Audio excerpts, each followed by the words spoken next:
He wandered around through strangely lit hallways, past monolithic statues and technology which appeared both advanced and primitive. Carefully he navigates his way through the cavernous chambers and through the thousands of corpses which lie at his feet. Welcome to the Indiana Jones Lorecast, where we delve into the lore and the history of the Indiana Jones series. Hello everyone, and welcome back to the show. In this episode we will be continuing and concluding our covering of Indiana Jones and the Fate of Atlantis. If you have not listened to episode 1, I highly recommend you go and do so, just so you're all caught up. And with all that being said, the adventure continues. We open up to a road running through the countryside of Morocco. Indiana Jones and Sophia Hapgood are travelling by horseback along with a few pack mules. Through the discussion we learned that they have already travelled back to Barnet College in order to read Plato's last dialogue, the Hermocrates, and in doing so they have filled in some gaps of their knowledge about Atlantis and where it may be. They are now in the home stretch. They are in Morocco to continue on their trail of finding more Atlantean artifacts. Alongside this, Sophia has contacted a man in Monte Carlo, one who she sold Atlantean artifacts to in the past, a Mr. Trottier. They are hoping to buy back more artifacts from him, to get more clues. They are also hoping that Colonel Klaus Kerner hasn't found him first. But as they are having this conversation, we are shown via the panels a scene in Monte Carlo of Mr. Trottier in his office being gunned down at his desk. So it appears Kerner has found him first. Later on in their journey, Indy and Sophia are riding through the desert to reach a local dig site which they have heard has artifacts dug up which may be Atlantean. Behind them, in the distance, a large cloud of dust is being kicked up, though they do not notice this until it is too late. They then turn around, and we are treated to one of the craziest double-page spread I've ever seen in a comic. I will take the time to try and explain to you what is going on in this enormous double-page image. So, racing up behind them on their horses and mules is a Nazi on a motorcycle, and in the sidecar of this motorcycle is none other than Dr. Ubermann himself, the Nazi scientist who has been studying the orichalcum. Above them is a hot air balloon with two men inside, two locals, one of which is the owner of the local dig site, a real dodgy type character. This whole thing appears to be an ambush, but then, behind the motorcycle and the hot air balloon, is a whole group of approaching men on horseback, what looks to be around 100 men, also locals. They are all riding hard and shouting while firing their guns in the air. Now, you might think that they are with the Nazis and part of their ambush, but apparently not, as Ubermann is shouting at the soldier beside him to shoot Indy and Sophia, but the Nazi soldier is looking behind them at the horsemen and shouting for Professor Ubermann to look behind them, apparently shocked by what he's seen. But Professor Ubermann does not seem to notice the whole stampeding army behind them. We will put that down to nerves and adrenaline, I suppose. Indy draws his revolver and, turning around on his saddle, shoots the Nazi soldier, who then falls off of the motorcycle, leaving Ubermann alone in the sidecar. The bike continues racing forwards, and Ubermann again does not seem to notice what has happened. As the bike hits a bump and turns him almost upside down in the sidecar, he is still yelling at the driver to watch where he's driving, not realizing that the driver is lying dead in the sand behind him. Again, just brilliant humor during these intense and insane action sequences. You gotta love it. So, during this, Al-Jabbar, who is the man in the hot air balloon, the dig site owner, he makes a hasty retreat, ascending into the sky in his balloon, as they did not count on having to deal with all these marksmen on horseback. They obviously, again, didn't know that they were going to be there somehow. So as the horsemen approach, Indy takes cover behind a rock and tells Sophia to ride on and get out of there. But then she realizes something. She stops Indy from shooting at the men and instead stands up and shouts to all of them, "Joyeuse Fantasia!" And all of the horsemen immediately stop and respond with excitement and joy. She explains that this fantasia, or fantasia, depending on your pronunciation, is like a celebration, like their version of Mardi Gras, wild and celebratory, and the men were simply in high spirits, and their revelry happened to include a louder alternative to fireworks. So what she said to them was essentially wishing them a joyful or happy fantasia, this celebration of theirs. So the men all approach them and welcome them into their group. Before Indy can say anything, some of the men grab their reins of their horses and basically just declare, "Come, you ride with us." And so I don't think he really had a say in that, so they have just been swooped into the celebration. So later that evening, as the sun begins to set, we see that Indy and Sophia have ended up as honoured guests at a large celebration, all the locals dancing and celebrating, and it looks like a good time. After a while, they decide to continue their investigation into this nearby dig site. They enlist the help of a local man named Habib, who seems kind of sketchy but knowledgeable. He tells them that the dig site nearby is at an ancient and holy city, which non-believers may not enter apparently, and this is why Ubermann and the Nazis are paid men like Al-Jabbar and his diggers to do the work for him. Habib leads them to the camp outside of the dig site where Al-Jabbar has been trading with the Germans. Habib knows of the superstitions that the locals have, so he enters the camp and plays on the superstition in order to scare the diggers off into the night by claiming to see a dark omen of some sort within the camp's bonfire. Ubermann and a handful of Nazi soldiers emerge from one of the tents, yelling at the deserting diggers. All the while, Indy and Habib then slip into the back of Ubermann's tent and steal a lockbox that is full of artifacts. Ubermann wises up to this plan and goes back into his tent, but is too late to stop the theft. Something funny here is that he remarks that Illinois Jones must be responsible for this. It is Illinois Jones, no doubt, so kind of using the wrong state name there at the start of the name. It's pretty funny. So he's disappointed that his lockbox was stolen, of course, but is also contented, as we learned that the box that was stolen contained nothing of real value. Another quick event that happens here is Al-Jabbar, the one running the dig site, as well as that right-hand man of his that was in the balloon with him, are sneaking through the bushes in a plot to kill Ubermann. Now, why would they do this? Well, it's because they fear the consequences of their failures. First, their failure to kill Jones in the hydrogen balloon assassination attempt, as well as now the fact that his diggers have deserted the camp. He and his right-hand man plan to kill him before he kills them. They sneak into Ubermann's tent and are immediately electrocuted by a strange sort of trap that Ubermann had set up in the tent's entrance. We then see Indy, Sophia and Habib looking through the contents of the lockbox, with great disappointment, as you can imagine, as it's all just trinkets. But it's then that one of the objects, a small sort of pendulum device with an arrow on it, points towards Indy's chest and gives him a little zap of energy. He looks in his shirt pocket and finds that the device had pointed towards the beads, the orbs of orichalcum that were inside his pocket.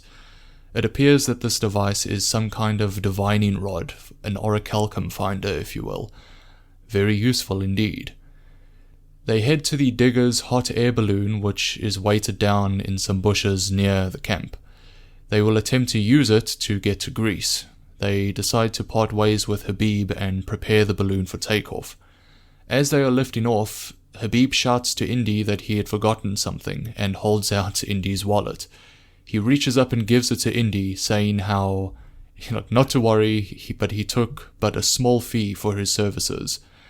The little scoundrel.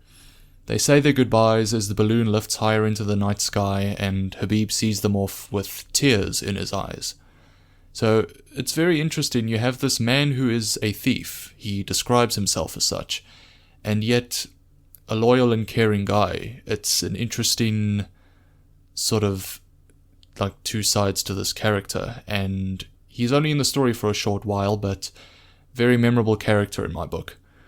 So off they go, floating into the night sky, and in wondering why they had a hydrogen balloon of all things at the dig site, they reason that Al-Jabbar was probably offered a good deal, a bargain on it, and so just took it, not too concerned with the dangers of using one or the fact that they are highly dangerous and considered fossils.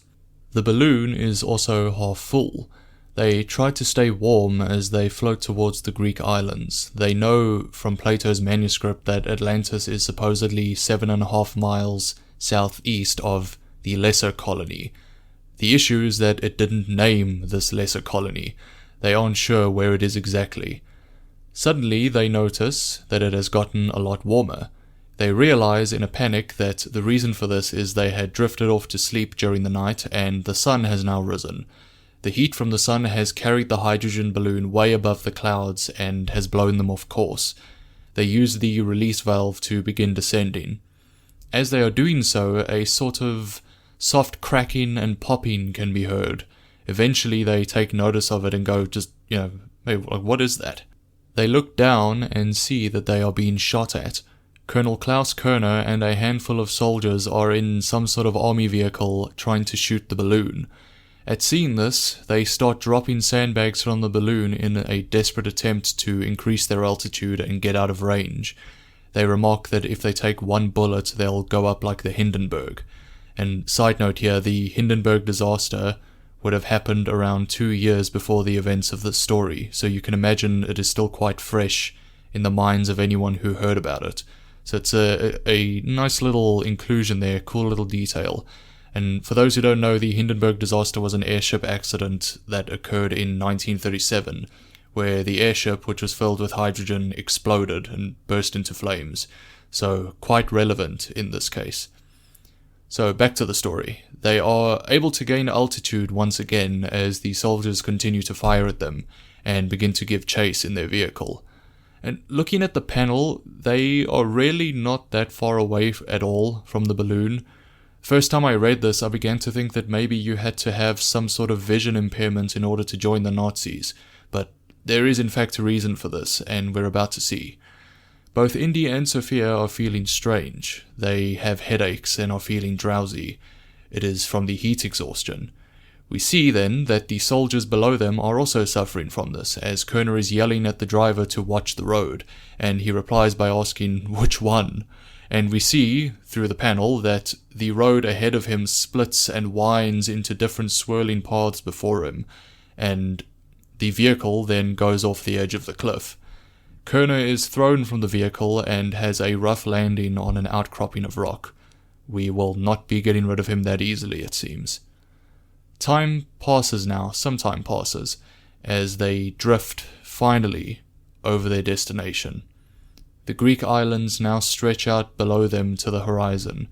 Sophia lies asleep as Indy looks to the different islands, thinking on how Plato's writings speak of the 2 colonies of Atlantis, the greater and the lesser.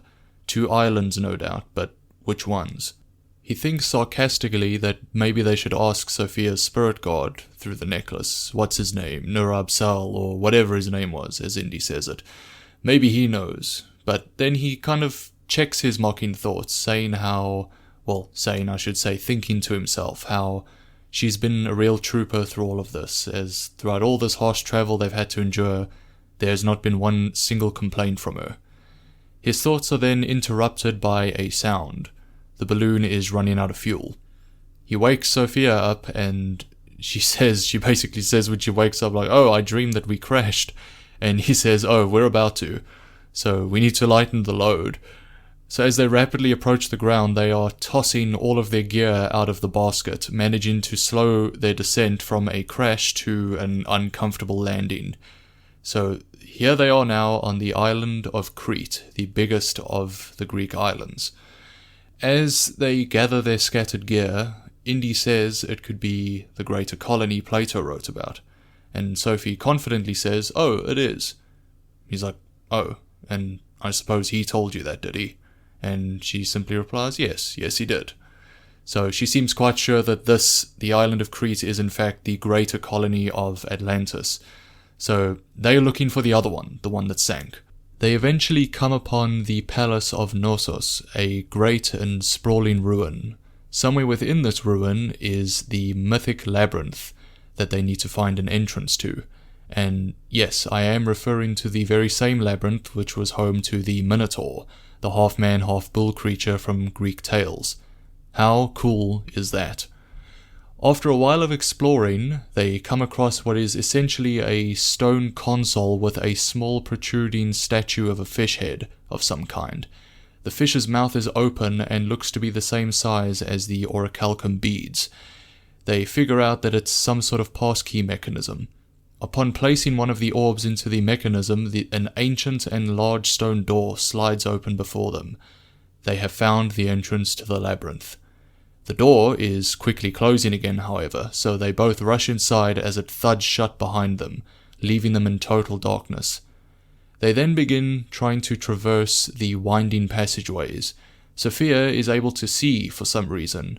It's most likely because she's wearing the necklace. Though she can't see, she is still able to see her way through, if that makes sense. We then have another great moment between these two, as she's trying to tell Indy to take her hand or at least hold on to her, but his mind is racing. He's thinking about what this could all possibly mean, and what if the whole Atlantean myth might have just been some of the Minoan people's myths who once lived here, and in the middle of all these thoughts, just bang, he walks face first into a wall, and Sophie's like, I told you, now take my hand please. Men, like children.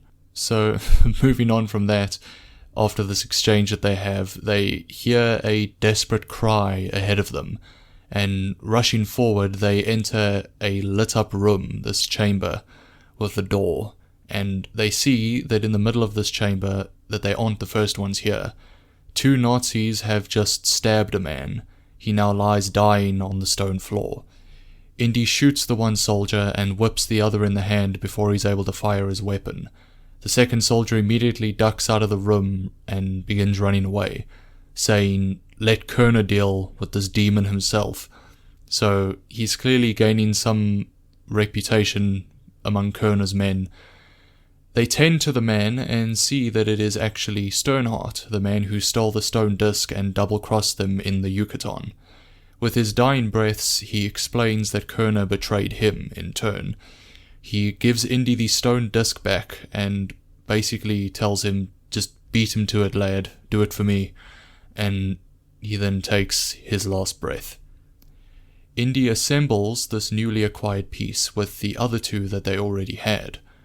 They fit together to form a multi-layered stone ring device, and Sophie says to him, a moment of history, Indiana Jones. You hold the keys to Atlantis in your hands. Indy wants to chase down the Nazis, but Sophie suggests that they see where this next big door leads. Using another of the orichalcum keystones, the door opens to reveal a large map room with a scale model of Atlantis. Indy decides that the Nazis can wait a little while as they have some studying to do for now, but as soon as they finished getting whatever information they needed from the model, we then cut to the surface where a Nazi stands guard at the docks. He is tapped on the shoulder from behind, and as he turns, 2 swift punches from Indy knock him unconscious and into the water. Indy then takes his submachine gun and mows down the remaining guards on the dock. Just even in the comics, the action scenes just remain amazing. They now have a boat to use, as later on we see that Indy was able to get in touch with a local contact who had a boat and diving gear.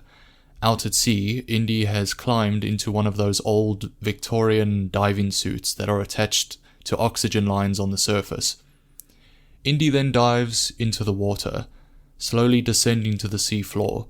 They are not in very deep waters, but below him is a sort of flat area. It looks like some sort of shelf or plateau.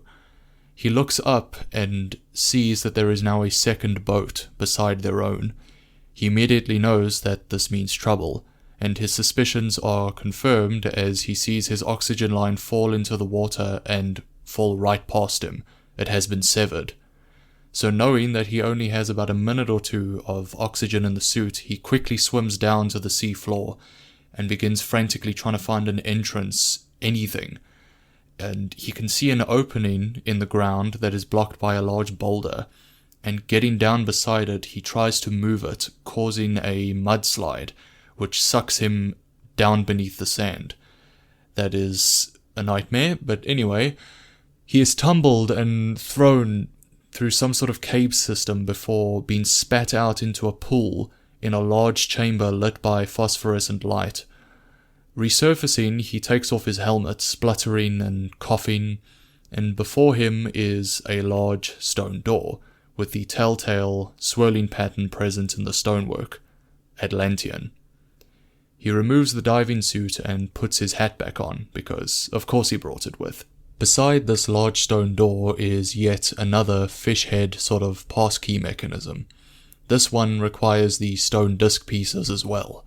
He places the disc mechanism onto the receptacle, but nothing happens. He then literally facepalms as he remembers the orichalcum keystones. He places one into the fish's mouth and the gateway opens, revealing at last Atlantis. He now stands looking into a cavernous underground temple with horned statues and architecture he has come to know well at this point. The lights begin to dim, and he sees another receptacle for the orichalcum, but he only has one orb left. Not wanting to be left in the dark though, he gambles it. He places his last keystone into the receptacle, and all the lights in the chamber immediately surge to full brightness once more, revealing a gruesome and haunting scene. Littering the floor of these chambers and hallways are hundreds, thousands of skeletons, all deformed and all with horned skulls, like the one they found in the Mayan tomb. Some have Atlantean weapons still piercing their rib cages. Indy guesses that mutation or disease must be responsible for their appearances, as no two skeletons are the same. He says to himself that Sophia would be crushed, her visions of a utopian Atlantis shattered. It is completely dilapidated and devoid of life. He explores for a short while, trying to find his way to something, anything. He is amazed at the technology that the extinct culture possessed. He comes to a sort of subterranean dock where vehicles of some sort would have come and gone at some stage. However, there floats only one vehicle in this port, but not Atlantean. It is a Nazi U-boat. He sneaks closer and sees that Colonel Klaus Kerner himself and Dr. Ubermann are both here. They are exiting the submarine with their soldiers, and they are leading Sophia along as well, at gunpoint. We will see what happens in the story next, right after the mid-show break, so let's just hop over there for a second, and I will see you there. Snakes. Why did it have to be snakes? Why, hello there, and welcome to the mid-show break. This is a short segment in the middle of the episode where I explain a few things about the show itself. I'm Kel, or Sir Bandit, the host of the show, and thank you so much for listening. If you have any questions or would like to reach out, you can send an email my way or come hang out in the Robots Radio Discord.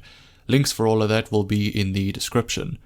The mid-show break will also be where I read out 5-star reviews from Apple Podcasts. Again, there are none to read in this episode, as at the time of recording this, the show has not launched. As impressive as that would be, there are still no reviews to read. So if you want to have your review read out on the show, head over to Apple Podcasts and leave a 5-star review saying what you're enjoying about the show. It would help a ton. And with all that said, I hope you're enjoying the episode, and let us dive right back in and see this story to its conclusion. I'm going after that truck. How? I don't know. I'm making this up as I go. The Nazis lead Sophia deeper into the city. Kerner is not impressed by the state of the place, but Dr. Ubermann believes that the wonders he seeks are at the heart of the sunken empire. They stop and basically say to Sophia, look, you were able to escape the labyrinth. You're supposed to be this prophetess, this fortune teller. You know more than you say. And they basically want her to guide them through the city. Her necklace begins to glow at this point, and she speaks to them, calling them sea scum, primates, saying that they are not fit to serve even as her slaves. Her voice is now different, that of a man. The soldiers are afraid, saying how she's been possessed, but Kerner thinks that she's simply mad, she's crazy. Ubermann wants to try to persuade her to give over the information. He says how he will use the orichalcum to create his super bomb, while the rest of the world fumbles about splitting the atom. Ubermann and Kerner disagree on how best to get what they need from her, with Kerner seeming to suggest some form of torture or interrogation. This argument prevents them from noticing, as one of their soldiers is yanked by a whip into a dark corner and out of sight. They pay no attention when the soldier then re-emerges with a different face, and quietly escorts Sophia away from the rest of the group. When they finally do notice, needless to say, they aren't too happy. They also immediately realize that Indiana Jones must be responsible for this, as it can only be him. They are, of course, correct. Once Sophia realizes who this odd soldier is, she tells him basically, "You scared the hell out of me. I thought you drowned. Do I kiss you or clobber you?" He ditches the soldier's uniform as they run through the hallways and duck through doorways. They studied the layout of Atlantis, and the Nazis have not. So they have the advantage and could beat the Nazis to the inner spiral of the city. Using the small divining rod device, they are led to what is called the Mine, a large cavern with a lava pool at the bottom. This chamber also has large machines that somehow convert the lava into small orbs of orichalcum. They find a room with a sort of conveyor belt, a storage room full of orichalcum beads. They take all that they can carry. They also mention that it weighs them down quite a bit for such small stones. And these little things honestly sound pretty satisfying, like little marbles. They seem very satisfying to just hold or have around, I don't know. So, while making their way through the lava-filled chambers, they stop to take a short rest to catch their breath. The power from the necklace takes hold of Sophia once again, and she speaks with the dark and deep voice of the man from earlier. It is Nur-Ab-Sal, and not only is he speaking through Sophia, but it seems he is somehow able to visually project himself, so that Indy can both see him and hear him. He is surprised, to say the least. What we get here is a whole whack of exposition, a whole lot of information. So what I'm going to do here is read this short section word for word, quoting Nur-Ab-Sal as he tells the tale of his people, their rise and their downfall. So here we go. They came, the great horned ones, the sky lit with fire, and they were here, gods walking among us. From the boiling pits of fire rock, they gave us orichalcum, and it caused stone and bronze to live, to work for us as slaves who do their master's bidding. The great horned ones vanished, as suddenly as they had come. We yearned to be like unto them, gods amongst men.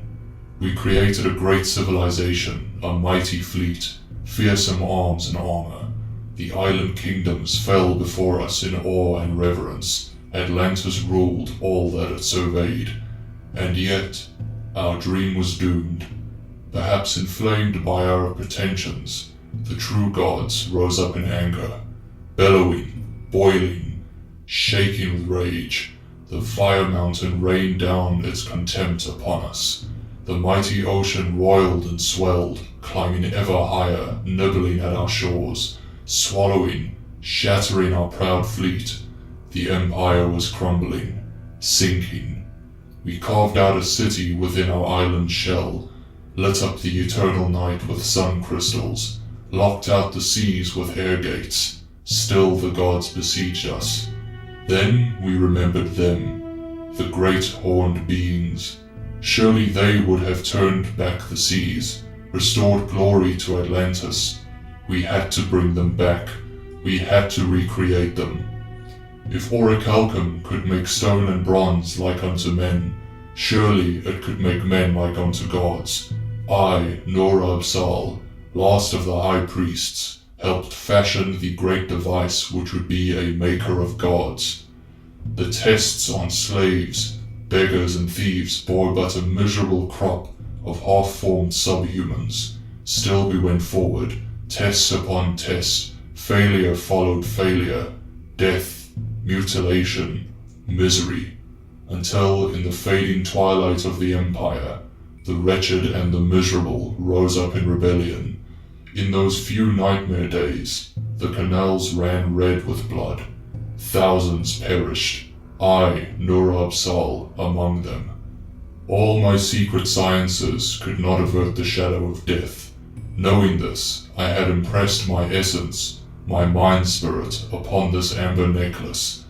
Though the seas have claimed glorious Atlantis, I, Nur-Absal, live again. My dream may yet be fulfilled. I may yet attain godhood.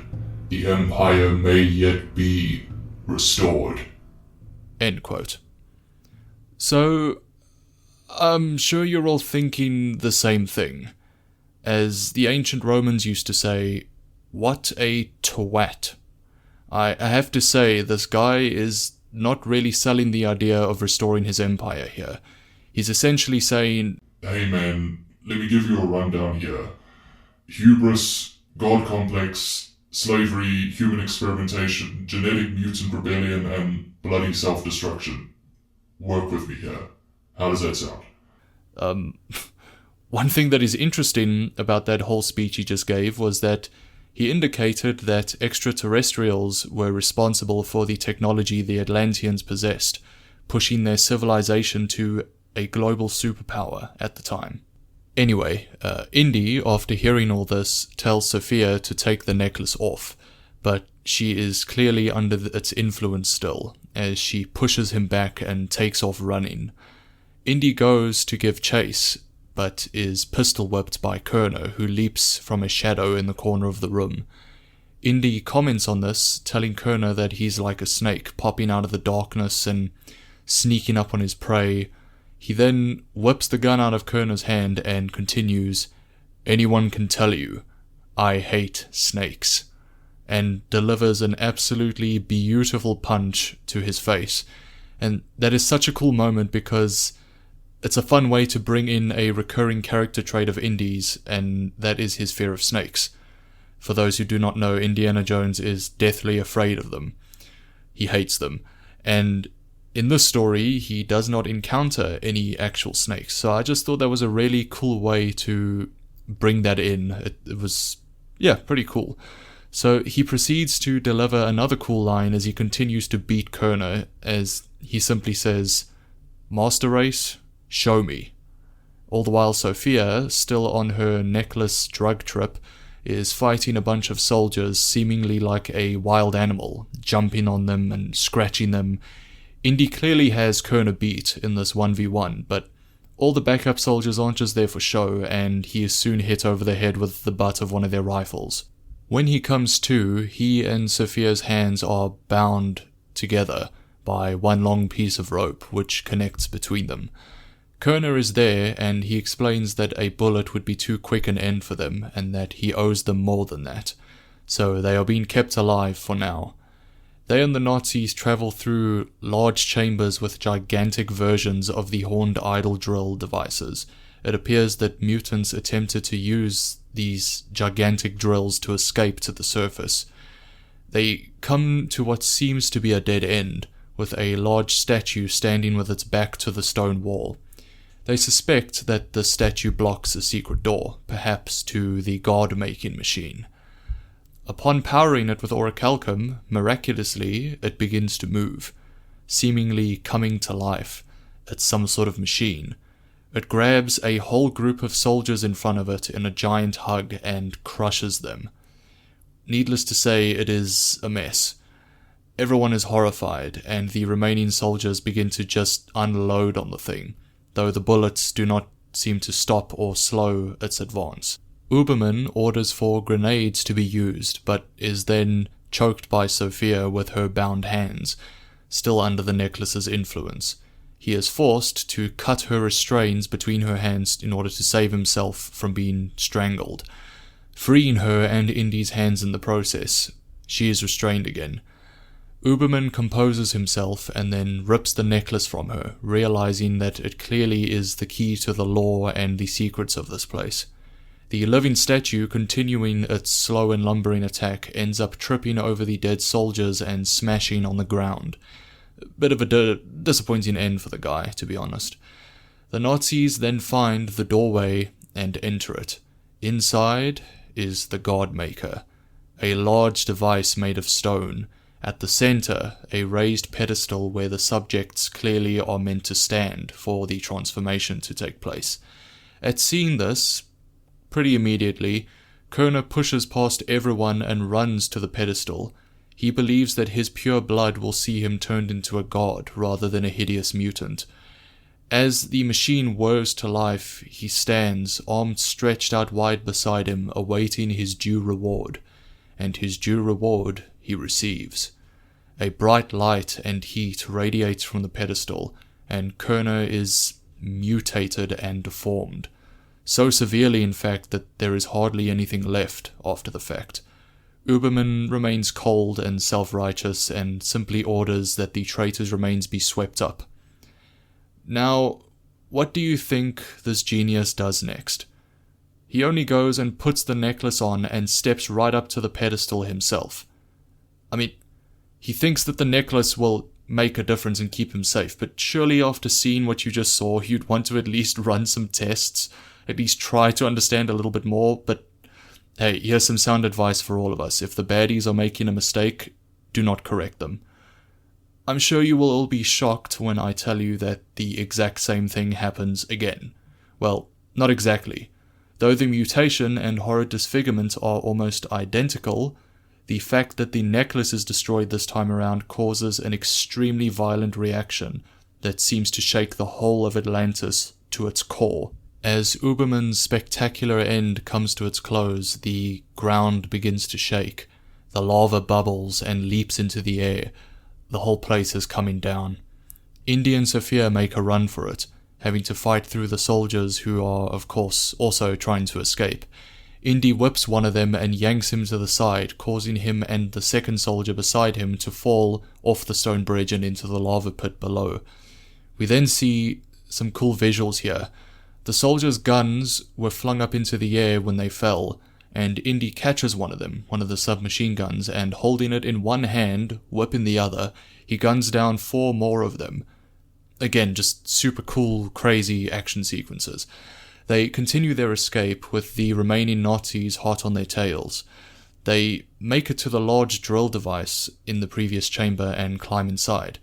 They obviously do not have a single clue how the thing works, but through frantic trial and error, the monolithic device roars to life and begins tearing at the rock and dirt before it, as it heads upwards and eventually breaks through the sea floor like a missile. Once they are close enough to the surface, the two of them exit the vehicle. They tread in the tumultuous water beneath a cloudy night sky, as an enormous column of lava shoots right out of the ocean beside them. Sophie sobs. Her passion for the subject of the lost city, as well as the necklace's influence, have left her devastated by the second death of Atlantis. They can see the island of Crete from where they are, but better yet, they are soon lit up in the searchlight of an approaching boat. They are rescued.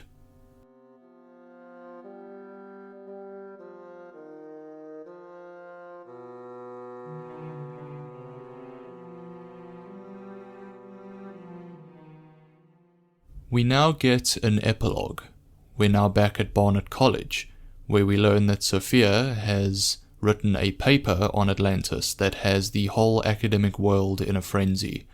She has also been given a job at Barnet College, full professorship with tenure.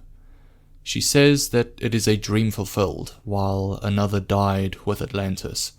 Her, Indy, and Marcus then head to the stadium to watch a football game in which the school's team is competing. At the stadium, the three of them watch on with the rest of the crowd as Jerry Travis, gets a hold of the ball and basically makes a perfect play and is able to score the winning touchdown of the game. The crowd goes wild after witnessing such an amazing feat. Jerry then runs up to the stands after the game and holds out the ball towards Sophie and says, "For you, Miss Hapgood, the game ball. Gosh, how'd you know they were going to call that play?"